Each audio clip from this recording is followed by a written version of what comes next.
いろんないろんないろんな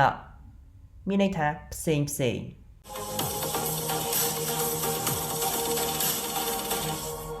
皆さんこんにちはសួស្តីអ្នកទាំងអស់គ្នាថ្ងៃនេះពួកយើងទៅសិក្សាអំពីពាក្យ JLPT N4 បន្ថែមទៀតទាំងអស់គ្នាបើអ្នកទាំងអស់គ្នាចូលចិត្តវីដេអូនេះសូមកុំភ្លេចចុច like និង subscribe channel របស់ខ្ញុំផងでは早速やっていきましょうតោះកុំឲ្យពួកយើងចាប់ផ្ដើមទាំងអស់គ្នាពាក្យទី1របស់យើងថ្ងៃនេះគឺ田舎田舎田舎មានន័យថា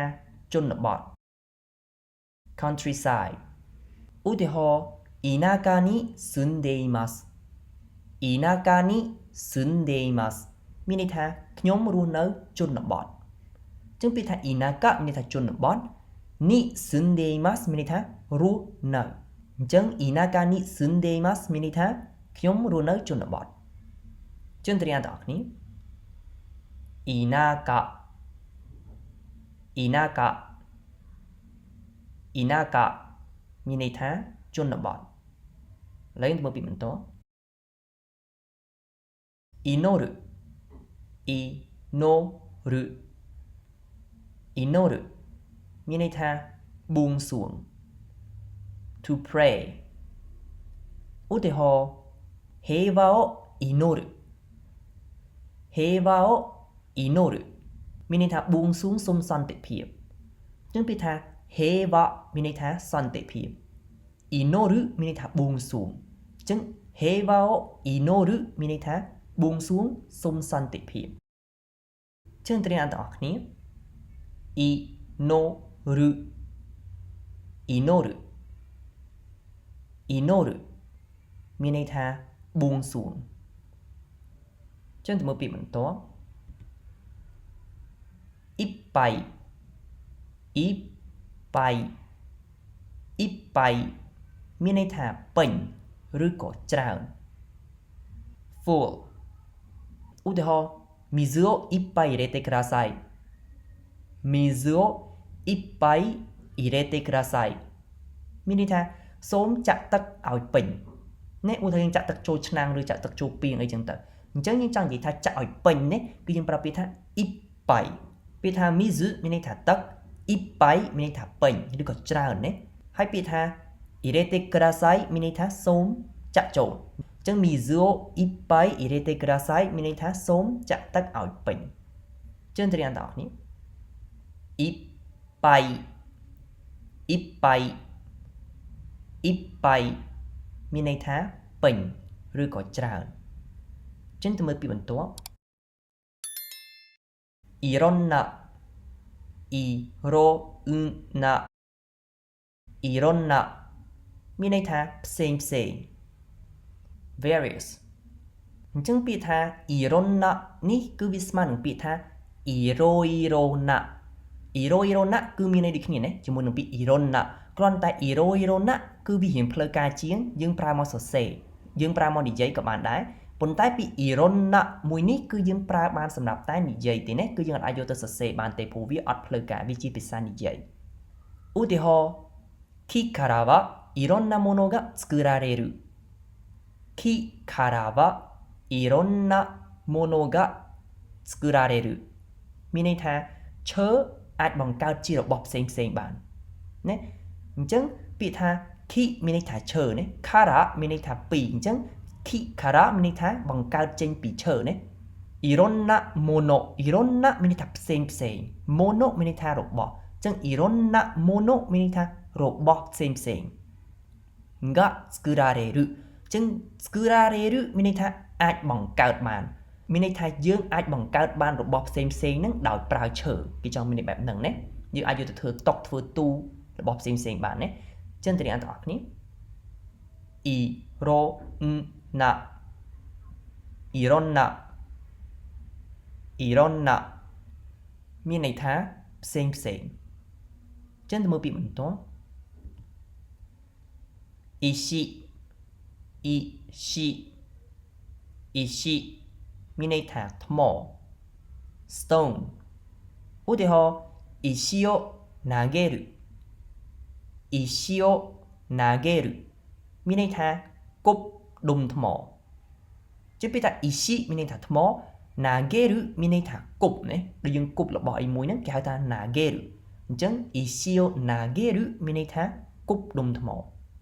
ចឹងត្រៀមទាំងអស់គ្នា ishi ishi ishi មានន័យថាថ្មអញ្ចឹងទៅមើលពាក្យបន្ត isogu isogu isogu មានន័យថាប្រញាប់ប្រញាល់ to hurry to rush ឧទាហរណ៍ chikoku kara isoide chikoku kara isoide មានន័យថាប្រញាប់ឡើងយឺតហើយអញ្ចឹងពាក្យថា chikoku មានន័យថាយឺតហ្នឹងគឺយឺតពេលយឺតម៉ោងណាអញ្ចឹង chikoku kara kara នឹងមានន័យថាព្រោះនៅជាមូលហេតុអីគេមួយយើងឲ្យជាមូលហេតុអញ្ចឹង chikoku kara មានន័យថាព្រោះយឺតហើយចង់មានបែបហ្នឹងណា isoide អញ្ចឹង isoide គឺយើងបំបែកទៅជាទម្រង់ theke រួចហើយណាពាក្យ isogu នេះយើងបំបែកទៅជាទម្រង់ theke ទៅជា isoide ណា isoide មានន័យថាប្រញាប់ឡើងប្រញាប់ប្រញាល់ក្នុងន័យបែបហ្នឹងណាអញ្ចឹងត្រៀមទាំងអស់គ្នា isogu isogu isogu មានន័យថាប្រញាប់ប្រញាល់អញ្ចឹងទៅមើលពាក្យបន្ត ishokemme ishokemme ishokemme មានន័យថាខិតខំប្រឹងប្រែង very hard ឧទាហរណ៍ ishokemme benkyou shimasu ishokemme benkyou shimasu មានន័យថាខ្ញុំខិតខំប្រឹងប្រែងរៀនសូត្រអញ្ចឹងពាក្យថា ishokemme មានន័យថាខិតខំប្រឹងប្រែង benkyou shimasu មានន័យថារៀនសូត្រនេះឬក៏សិក្សាអញ្ចឹង ishokemme benkyou shimasu មានន័យថាខិតខំប្រឹងប្រែងរៀនសូត្រអញ្ចឹងលេងទាំងអស់គ្នា ishokemme ishokemme ishokemme មានន័យថាខិតខំប្រឹងប្រែងអញ្ចឹងទៅមើលពាក្យបន្ត itadaku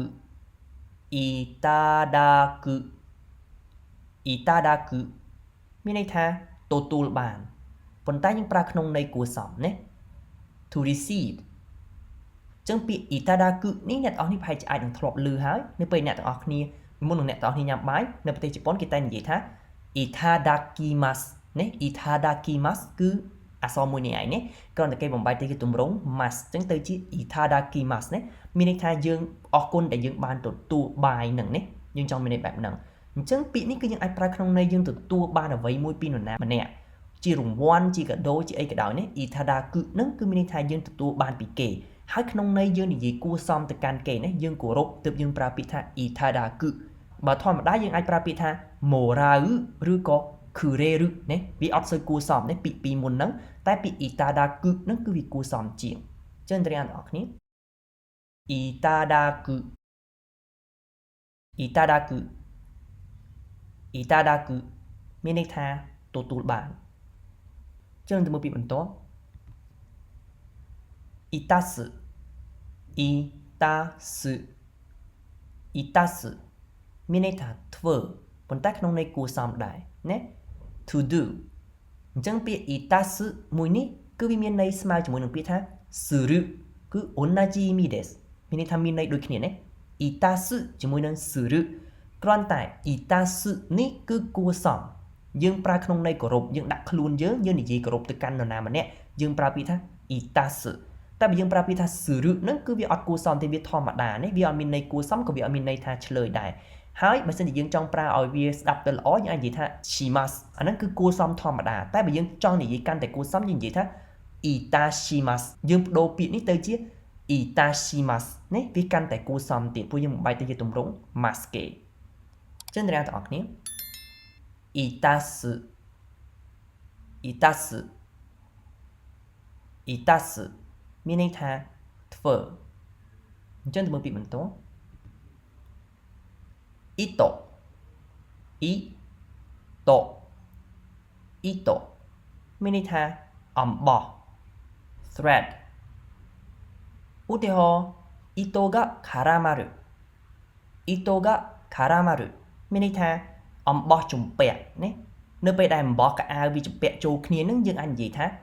糸が絡まる絡まるមានន័យថាជំពាក់នឹងគឺជំពាក់ជំពិនចូលគ្នាណាមិនមែនជំពាក់លុយជំពាក់អីទេណាជំពាក់នឹងគឺយើងចង់និយាយថារបស់នឹងឆ្វាក់ចូលគ្នាណាពេលនោះយើងប្រើពាក្យថា絡まるអញ្ចឹងនៅពេល 糸が絡まるមានន័យថាអំបោះជំពាក់ណាអញ្ចឹងទាំងអស់គ្នា 糸糸糸មានន័យថាអំបោះអញ្ចឹងទៅមើលពីបន្តjam jam មានន័យថាដំណាប់នេះយើងនិយាយពីដំណាប់ស្វាយឬក៏ដំណាប់ក្រូចអីចឹងទៅណា jam ឧទាហរណ៍ jam をパンに塗る jam をパンに塗るមានន័យថាលាបដំណាប់នៅលើនំប៉័ងអញ្ចឹងពាក្យថា jam មានន័យថាដំណាប់ pan មានន័យថានំប៉័ង ni nuru មានន័យថាលាបពីលើណាអញ្ចឹង pan ni nuru មានន័យថាលាបលើនំប៉័ង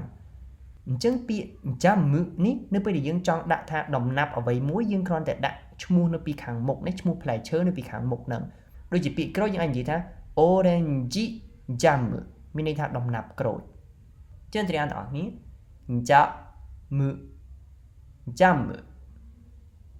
jam មានន័យថាដំណាប់អញ្ចឹងឥឡូវទៅមើលពីបន្ទាប់ ji មានន័យថាអក្សរ character អញ្ចឹងពាក្យថា ji នេះគឺមានន័យថាអក្សរអញ្ចឹងអ្នកនរគ្នាចំណាំឮថា kanji ដែលមានន័យថាអក្សរ kanji នេះអក្សររូបរាងវាដូចអក្សរចិនអញ្ចឹងណាគេហៅថា kanji យើងគ្រាន់តែថែមពាក្យ kan នៅខាងមុខហ្នឹងបូកជាមួយនឹង ji ទៅជា kanji អញ្ចឹងទាំងអស់គ្នា ji មានន័យថាអក្សរអញ្ចឹងទៅមើលពីបន្ត時代មានន័យថាសម័យកាលឬក៏ជំនាន់ age period អញ្ចឹងយើងអាចនិយាយថា時代が変わる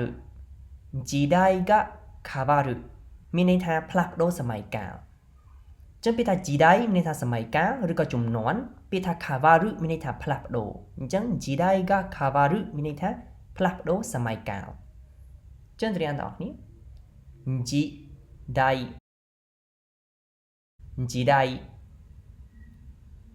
時代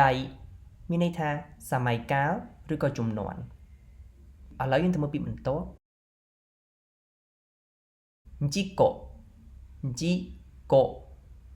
事故មានន័យថាគ្រោះថ្នាក់ accident អញ្ចឹងឧទាហរណ៍交通事故が起こったមានន័យថាមានគ្រោះថ្នាក់ចរាចរណ៍បានកើតឡើងណាអញ្ចឹងពាក្យថា交通事故មានន័យថាគ្រោះថ្នាក់ចរាចរណ៍起こったមានន័យថាបានកើតឡើងអញ្ចឹង交通事故が起こったមានន័យថាមានគ្រោះថ្នាក់ចរាចរណ៍បានកើតឡើងអញ្ចឹងទាំងអស់គ្នា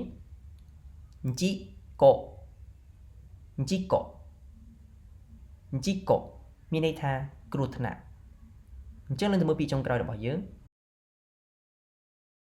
事務所មានន័យថាការិយាល័យ office ឧទាហរណ៍事務所に働いていますមានន័យថាខ្ញុំធ្វើការនៅការិយាល័យចឹងពាក្យថា事務所មានន័យថាការិយាល័យに働いていますចឹង働いていますមានន័យថាកំពុងតែធ្វើការនៅកន្លែងណាមួយណាអញ្ចឹង事務所に働いていますមានន័យថាធ្វើការនៅការិយាល័យចឹងទាំងអស់គ្នា事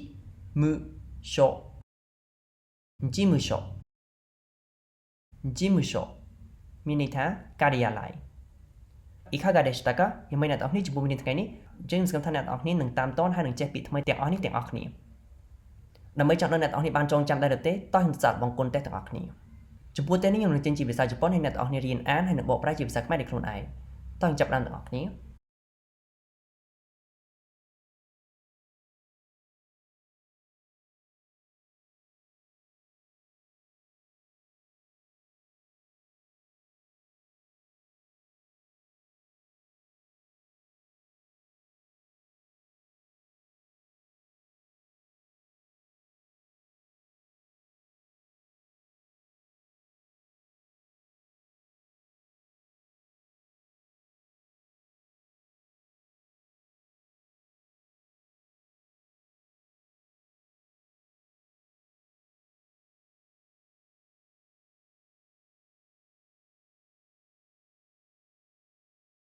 ยังไม่ให้អ្នកទាំងអស់គ្នាតែអ្នកទាំងអស់គ្នាឆ្លើយត្រូវទាំងអស់ហើយឬនៅបើអ្នកទាំងអស់គ្នាឆ្លើយត្រូវទាំងអស់មានន័យថាអ្នកទាំងអស់គ្នាបានចងចាំពីដែលបានរៀនរួចហើយ